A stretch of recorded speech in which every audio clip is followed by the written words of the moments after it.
Olá, meus irmãos, eu vos saudo com a graça, a paz do nosso Senhor e Salvador Jesus Cristo, aquele que vive, aquele que reina hoje para sempre, o nosso Deus, o Senhor dos céus, o Senhor da terra. Graças a Ele que nós estamos juntos mais uma vez para meditarmos na santa, gloriosa, inerrante Palavra de Deus, que é viva, que é eficaz, que é mais cortante do que qualquer espada de dois gumes, que nos ensina, que nos guia, que nos prepara para chegarmos a um novo céu e uma nova terra. Vamos fazer mais um vídeo, dessa vez vamos na carta de Paulo aos Filipenses, o capítulo 1, vejam aí na sua Bíblia, você que está me assistindo através do canal do YouTube, que ainda não se inscreveu, gostaria de se inscrever, se inscreva, participe. Nós temos uma missão, e a missão é pregar o Evangelho a toda criatura. E a internet é uma arma poderosíssima, né? Que alcança o mundo. As pessoas têm acesso no mundo inteiro. Filipenses capítulo 1, verso 12, vamos ler do verso 12 ao verso 18. Eu gostaria de pensar com vocês sobre a questão da pregação do Evangelho a qualquer custo. A pregação do Evangelho com o mensageiro preso ou o mensageiro solto, com o mensageiro sendo perseguido ou não, com o mensageiro enfrentando situações difíceis ou não. O Evangelho tem que ser pregado a qualquer custo. Vamos ler o texto, Filipenses capítulo 1, verso 12. Paulo diz assim: Quero ainda, irmãos, cientificar-vos de que as coisas que me aconteceram têm antes contribuído para o progresso do Evangelho. Verso 12, ele diz isso. Verso 13. De maneira que as minhas cadeias em Cristo se tornaram conhecidas de toda a guarda pretoriana e de todos os demais. Verso 14. E a maioria dos irmãos, estimulados no Senhor por minhas algemas, ousaram falar com mais desassombro a palavra de Deus. Alguns efetivamente proclamam a Cristo por inveja e porfia. Outros, porém, o fazem de boa vontade. Estes, por amor, sabendo que estou incumbido da defesa do Evangelho. Aqueles, contudo, pregam a Cristo por discórdia e insinceramente o julga suscitar tribulação às minhas cadeias. As minhas cadeias. Todavia, verso 18, que me importa? Uma vez que Cristo de qualquer modo está sendo pregado, quer por pretexto, quer por verdade, também com isso me regozijo. Sim, sempre me regozijarei. Um texto maravilhoso, né? Com muitas lições para aprendermos. Gostaria de orar com vocês. Maravilhoso Deus, eterno Pai, Pai nosso que estais nos céus, acima de todos nós, distinto de todos nós, Criador dos céus, Criador da terra, Senhor de todo o universo. Esse é um momento importante, meu Deus, porque está diante de nós a sua palavra, aquela que não volta vazia, aquela que faz tremer o deserto, aquela que é verdade, vida para todos nós. Obrigado, Senhor, por esse momento. Nos ensina, abre o nosso entendimento, ilumina a nossa mente para entendermos essa grandiosa palavra. Te pedimos isso em nome de Jesus, no nome do Senhor, aquele que vive e reina para sempre. Amém.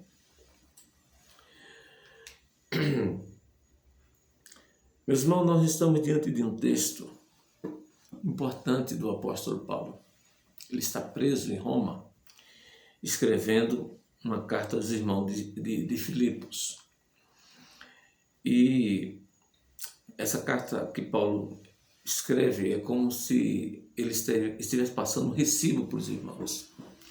Ele recebeu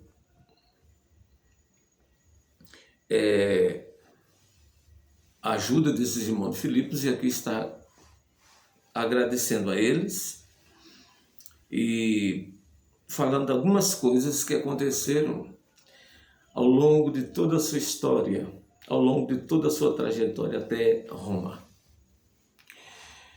E eu gostaria, irmãos, antes de qualquer coisa, pensar sobre essas coisas que aconteceram a Paulo até chegar aqui em Roma. Que coisas foram essas que aconteceram para que contribuísse e não impedisse o progresso do Evangelho? Que coisas são essas? Então, antes de prosseguirmos no texto, porque o texto é muito rico, é um texto extremamente importante no que diz respeito à pregação do Evangelho, mas antes de prosseguirmos, gostaria de pensar com vocês sobre essas coisas que aconteceram a Paulo. Que coisas foram essas? São várias coisas. E nós não encontramos aqui no livro, na carta que ele está escrevendo aos irmãos de Filipos. Nós só poderemos encontrar essas coisas narradas em Atos dos Apóstolos. Quando Lucas escreve Atos, Lucas vai narrar essas coisas que Paulo se refere aqui. Claro que Lucas ele faz um resumo, porque são muitas coisas que Lucas deixa de lado, ele só pontua algumas coisas importantes.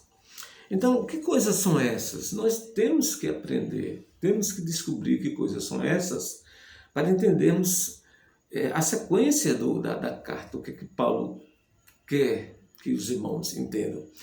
Outra coisa, que irmãos são esses que viram Paulo preso e levaram o Evangelho com mais afinco? Em vez da prisão de Paulo ser um empecilho, não, prosseguiram mais ainda pregando o Evangelho. Não é? Precisamos ter essas respostas e para isso é necessário voltarmos um pouquinho no livro de Atos dos Apóstolos. Quando você lê o livro de Atos, a partir do capítulo 9, aí você começa a entender essas coisas que Paulo está aqui dizendo. Veja o verso 12, vamos ler o verso 12 outra vez. Leia com atenção ainda outra vez o verso 12. Quero ainda, irmãos, cientificar-vos de que as coisas que me aconteceram, veja, preste bem atenção, as coisas que me aconteceram têm antes contribuído para o progresso do Evangelho. Paulo está olhando pelo retrovisor da história, da sua trajetória, e quer que os irmãos entendam que as coisas que aconteceram aqui não serviu de empecilho para a pregação do Evangelho. O Evangelho foi pregado de qualquer custo, de toda e qualquer maneira. Que coisa foi essa? Eu queria pensar pelo menos nesse vídeo que vou fazer, pelo menos em 2 ou 3 coisas, se der tempo a gente pensa até mais, que aconteceram nessa trajetória de Paulo até Roma. A primeira coisa que nós podemos pensar é a perseguição que ele enfrentou em Damasco. Veja em Atos, vamos ver aqui em Atos capítulo 9, Atos dos Apóstolos capítulo 9.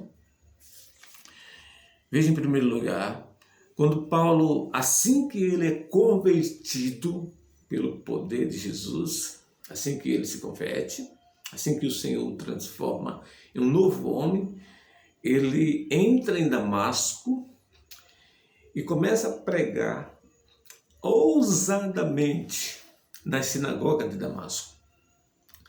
E nessa pregação de Paulo, na sinagoga de Damasco, ele faz duas coisas. Primeiro, ele afirma categoricamente que Jesus é o Filho de Deus. Olha o verso 20 de Atos 9. E logo pregava nas sinagogas Jesus. Veja que a pregação de Paulo aqui é cristocêntrica. Ele tem uma base, afirmando que esse Jesus é o Filho de Deus. Então ele afirma aqui categoricamente. E nessa afirmação que ele faz, ele deixa as pessoas assim, atônitas. As pessoas ficaram sem saber o que estava acontecendo, a ponto delas dizerem assim no verso 21, ora, todos os que ouviam estavam atônitos e diziam, não é este o que exterminava, o que matava, o que enfolava, o que perseguia os irmãos, né, em Jerusalém? Não é esse que veio para aqui trazendo cartas de autorização para levá-los amarrados? Não é este? E essa primeira coisa que Paulo faz na sua pregação em Damasco. A segunda coisa que ele faz é demonstrar que Cristo é Jesus, Jesus é Cristo. Aí no verso 22 diz assim, Saulo, porém, mais e mais se fortalecia e confundia os judeus que moravam em Damasco. Agora vejam, demonstrando que Jesus é o Cristo. Agora ele não apenas afirma, ele agora demonstra, e demonstrar é mais do que afirmar. Demonstrar é provar o que se afirma. Então Paulo aqui está provando. E as provas que ele apresenta de que Jesus é o Cristo são contundentes. São provas inequívocas, a ponto dos judeus não entender mais nada, ficaram confundidos. E aqui eles se reúnem para matar o apóstolo Paulo, ou Saulo de Tarso, né? E para tirar a sua vida. Eles cercam a cidade, as portas da cidade de Damasco, era uma cidade murada, e de dia e de noite não sai das portas da cidade vigiando para matá-lo, esse homem aqui. Então aqui Paulo é perseguido em Damasco. Ele vai ter que fugir da cidade. E para ele fugir da cidade, ele não foge pelas portas. Ele foge pela muralha da cidade. Durante a noite, os irmãos descem Saulo pela muralha da cidade. Olha o verso 25. Mas os discípulos que são discípulos de Paulo, né? Tomando-o de noite, colocando-o no cesto, desceram pela muralha da cidade. E Paulo foge de Damasco. Ele foge de Damasco. Essa é a primeira coisa que aconteceu, em que ele se refere aos irmãos de Filipenses, que contribuiu para o progresso do Evangelho. E a gente aprende aqui, né, uma coisa. Quando os homens perversos e maus, os homens inimigos da verdade, não conseguem, irmãos, parar a verdade, não conseguem nada contra a verdade, eles se revoltam contra o mensageiro da verdade. E perseguem o mensageiro da verdade, torturam o mensageiro da verdade e muitas vezes, matam o mensageiro da verdade. A segunda coisa que aconteceu, que contribuiu para o progresso do Evangelho, foi a rejeição de Saulo de Tarso em Jerusalém. Desculpem, porque ele sai daqui e vai se refugiar em Jerusalém. E ao chegar em Jerusalém, irmãos, a igreja de Jerusalém não recebem esse homem. Os irmãos estão com medo. Os irmãos não acreditam na convenção de Saulo de Tarso. Não crê que ele é um discípulo de Jesus. Ele chega em Jerusalém E em Jerusalém ele é rejeitado. Olha, perseguido em Tarso, vai para Jerusalém e em Jerusalém ele é rejeitado. Você já imaginou sair foragido de uma cidade ou de um determinado local ou de um país e buscar refúgio em outro país, e nesse país você sabe que vai encontrar guarida, vai ser recebido, vai ser amparado, vai ser guardado, e de repente você é rejeitado? Foi isso que aconteceu com Saulo de Tarso. Ele sai foragido de Tarso, aliás, de Damasco, e vai para Jerusalém, e em Jerusalém ele é rejeitado, e rejeitado pela igreja. Rejeitado pela igreja. Então teve que acontecer o quê? Um homem chamado Barnabé, que quer dizer filho da consolação, faz 4 coisas por Saulo de Tarso. Primeiro, ele olha Saulo de Tarso com outros olhos. Chega-se a ele, ampara esse homem. Em segundo lugar, ele apresenta Saulo de Tarso aos apóstolos. Terceiro, ele conta aos apóstolos o que aconteceu com esse homem no caminho de Damasco, a maneira como ele viu Jesus e Jesus o transformou. E em quarto lugar, Barnabé, ele conta, ele testemunha como Paulo pregava em Damasco, como Paulo pregava ousadamente em Damasco. Veja o verso 27 do capítulo 9 de Atos. Mas Barnabé, Paulo foi rejeitado, verso 27. Mas Barnabé, tomando consigo, veja, levou os apóstolos, olha lá que maravilha, e contou-lhe como ele vira o Senhor no caminho, e aqui no caminho de Damasco, quando ele é convertido. E agora Barnabé vai dizer assim para os apóstolos: e como este lhe falara ou pregara em Damasco, pregara ousadamente em nome de Jesus. Foi o que nós vimos Paulo afirmando que Jesus é o Filho de Deus, Paulo comprovando, demonstrando que ele é o Cristo. E agora Barnabé é uma bênção, na vida de Saulo de Tarso. Ô irmão, como é bom a gente receber amparo, Como é bom a gente ter um ombro amigo. Como é bom a gente saber que tem pessoas que sabem que a gente é verdadeiro. Que nós não estamos brincando de cristão. Que nós estamos levando a coisa a sério. Então Barnabé acredita nesse homem. Investe nesse homem. Intercede por esse homem. E você vai ver que lá na frente Barnabé tem uma atitude nobre em relação a Saulo de Tarso. Agora ele está tranquilo, momentaneamente. Os apóstolos acolhem ali Paulo. Paulo tem a ousadia de sair, voltar, discutir com os helenistas em Jerusalém. E de repente Paulo vai ter que sair de Jerusalém. A estadia dele em Jerusalém por pouco tempo. E sabe quem é que quer a saída dele? É Deus. Deus diz assim: saia de Jerusalém. Eu quero que você saia de Jerusalém, porque não te ouvirão aqui, Paulo. Eles não vão acreditar no seu testemunho. Tem que sair de Jerusalém. Paulo quer ficar em Jerusalém. Na verdade, ele quer fixar-se em Jerusalém para mostrar às pessoas que ele é um grande pregador. E Deus não quer que ele fique em Jerusalém. Agora, quando Paulo está em Jerusalém, irmãos, nesse pouco tempo, 2 coisas interessantes acontecem na igreja. Primeiro, a igreja ela entra em conflito, ela não tem paz, ela não tem sossego. Segundo, a igreja ela fica um pouco parada, estagnada, não há crescimento. E quando Paulo sai forçado de Jerusalém, Paulo sai forçado, ele não quer sair. Então a igreja começa a gozar da paz e a igreja começa a crescer. Olha o verso 31. A saída de Paulo já aconteceu, os irmãos levaram ele para Cesareia, de Cesareia levaram para Tarso.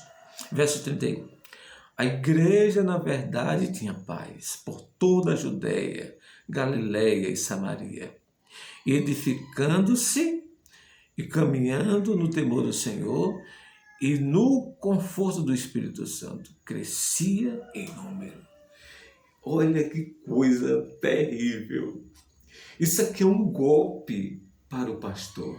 Já imaginou o pastor de uma determinada congregação, ele está presidindo aquela congregação, mas a congregação é uma congregação de problemas, cheia de conflitos, não tem paz, não tem sossego.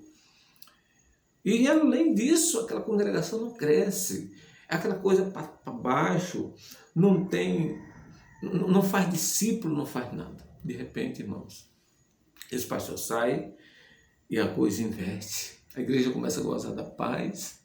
A igreja, além de gozar da paz, ela começa a crescer, começa a estender-se naquele estado, naquela cidade, naquele país. Como é que fica a cabeça desse pastor, né? Ele começa a pensar que ele era o problema. Ele começa a pensar que ele era o empecilho, que ele não estava fazendo uma ponte, ele estava cavando um abismo. Então foi isso que aconteceu. Saulo sai de Jerusalém, Deus tira ele dos holofotes, das luzes, e agora a igreja começa a crescer. A igreja começa a crescer. E o que é que Deus quer com Paulo, hein? Tirando ele de Jerusalém. Deus quer trabalhar Paulo. Deus quer ensinar Paulo que a obra é maior e mais importante do que o obreiro. O obreiro ou o mensageiro é apenas um instrumento nas mãos de Deus. E percebe que quando Paulo sai, a igreja fica fervendo. Ela cresce, ela tem paz, ela goza, ela é edificada, ela caminha no amor, no temor, no conforto do Espírito Santo. Irmãos, não é que Paulo é o problema da igreja. É que Deus está ensinando a Paulo a grande lição. O obreiro é menor que a obra. Se a gente entendesse isso, eu creio que a obra de Deus hoje teria outro rumo. Se os líderes entendessem que ele é menor que a obra é maior do que ele, que a obra é de Deus. Mas bem, então esse é o segundo ponto, o segundo fato que acontece na caminhada de Paulo, que ele disse, contribuiu para o progresso do Evangelho. Vamos recapitular. Primeiro lugar, foi perseguido em Damasco. Segundo lugar, rejeitado em Jerusalém. Terceiro lugar, esquecido em Tarso. Então Paulo vai para Tarso, meus irmãos. E aí em Tarso ele passa 10 anos no anonimato. Ninguém sabe nada desse homem. Ele está esquecido literalmente em Tarso. A igreja que ele queria mostrar como ministro a obra de Deus. A igreja está crescendo. A igreja está em todo vapor. A igreja está pregando fora dos rumos de Jerusalém. Em Atos capítulo 11, nós encontramos a narrativa desse crescimento extraordinário da igreja. O evangelho chega em Antioquia da Síria, capital da Síria. Chega em Antioquia da Síria. Uma grande igreja se estabelece. A notícia chega em Jerusalém. Os apóstolos têm uma grande decisão, uma sábia decisão, e envia para lá um grande pastor. Barnabé, ele é o mais certo, porque ele já mostrou, ele já deu demonstração que não vai ter problema em aceitar uma igreja de origem idílica. Ele é um judeu, mas não vai levar o preconceito adiante. Barnabé vai, chega lá, verifica uma grande igreja fervente, uma igreja fervorosa, uma igreja da graça, uma igreja no amor. Barnabé se alegra em pastorear essa igreja. Nós não sabemos quanto tempo ele passou. Mas Barnabé, irmãos, tem uma atitude nobre. Qual é a atitude que ele tem? de procurar Saulo de Tarso. E procurar Saulo de Tarso. E diz que, verso 25 do capítulo 11, e partiu Barnabé para Tarso. Fazer o quê? A procura de Saulo. Já faz 10 anos que ele está esquecido em Tarso. Faz 10 anos que Paulo está fora dos holofotes de Jerusalém. Já faz 10 anos que Paulo está no anonimato. Deus está trabalhando na vida de Paulo. Deus quer que Paulo aprenda de uma vez por todas que ele não é o grande protagonista da obra. A obra anda sem ele. A obra não é dele. A obra é maior do que ele. Ele precisa estar em comunhão primeiro com o Deus da obra, não com a obra de Deus. Ele precisa aprender do Deus em que ele vai servir. Então Barnabé vai para trás, procura Saulo e encontra, leva para onde? Para Antioquia, e por todo um ano se reuniram naquela cidade. Fazendo o quê? Ensinaram numerosa multidão. Em Antioquia foram os discípulos, pela primeira vez chamados cristãos. Então, duas coisas importantes nessa grande igreja de Antioquia. Primeiro, foi nessa igreja que os discípulos levaram o nome de cristão. Talvez esse nome de cristão aqui nem foram os próprios cristãos que levaram essa nomenclatura, mas sim os próprios pagãos. Porque até então eles eram chamados de discípulos de Jesus, eram chamados de aqueles do caminho, mas nunca de cristão. Aqueles são chamados de cristão pela primeira vez. Fato curioso, né?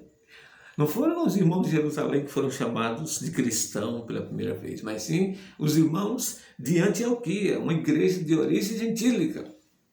Então Paulo agora está com Barnabé. Barnabé é um homem fantástico, é maravilhoso. Ele tem uma atitude nobre porque, primeiro, ele entende que sozinho ele não dá conta da obra. Eu aprendo uma grande lição aqui, irmãos. Ninguém faz a obra de Deus sozinho. Precisamos de parceiros, precisamos de companheiro. Paulo vai usar essa expressão em outras ocasiões, em outras cartas, né? Companheiro de luta, ele vai chamar lá. Então Barnabé encontra Saulo, passa um ano ali. E o segundo destaque dessa igreja é que essa igreja vai servir como base para as obras missionárias. Essa igreja vai servir como um quartel-general para as viagens missionárias de Paulo, Barnabé, Timóteo, Silas, Lucas. Essa igreja vai ser o quartel-general daquelas 3 viagens missionárias que Lucas narra de Paulo. Pelo menos 3, Lucas narra lá no livro de Atos dos Apóstolos. E aqui uma grande lição pode ser aprendida. Eu posso aprender uma grande lição aqui. Não existe, irmãos amados, missionário desigrejados. Essa igreja aqui é a base dos missionários. Eles estão congregados, eles estão pastoreados, eles estão pastoreando e saem para pregar o evangelho. Então vamos recapitular para não perder o nosso pensamento. Em primeiro lugar, Paulo foi perseguido em Damasco. Em segundo lugar, foi esquecido em Jerusalém. Mas em terceiro lugar, aliás, foi rejeitado em Jerusalém, desculpem. Mas em terceiro lugar, ele foi esquecido em Tarso, 10 anos no anonimato. E agora é encontrado junto a Barnabé e é levado para pastorear a igreja de Antioquia. E detalhe, aqui nasce a primeira viagem, a igreja que faz a primeira viagem missionária com Saulo e Tarso. Quando nós dizemos que a igreja faz, é porque ela envia Saulo de Tarso e Barnabé para a obra missionária. A pergunta é, o que é que nós podemos aprender com tudo isso aqui? Nós podemos aprender o seguinte, que o evangelho é pregado, irmãos. a todo custo. O Evangelho é pregado a todo custo. E as coisas que acontecem com o mensageiro do Evangelho jamais vai impedir a pregação do Evangelho. Jamais. Jamais vai impedir a pregação do Evangelho. E esse homem aqui, ele agora se une a Barnabé para a pregação do Evangelho fora de Jerusalém. E eles já estão fora de Jerusalém, estão em Antioquia.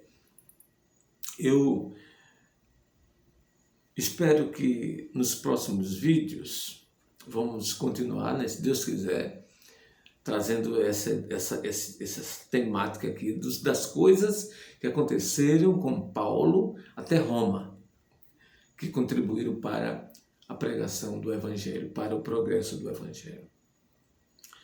Que coisa maravilhosa! Nós devemos meditar nessas coisas aqui.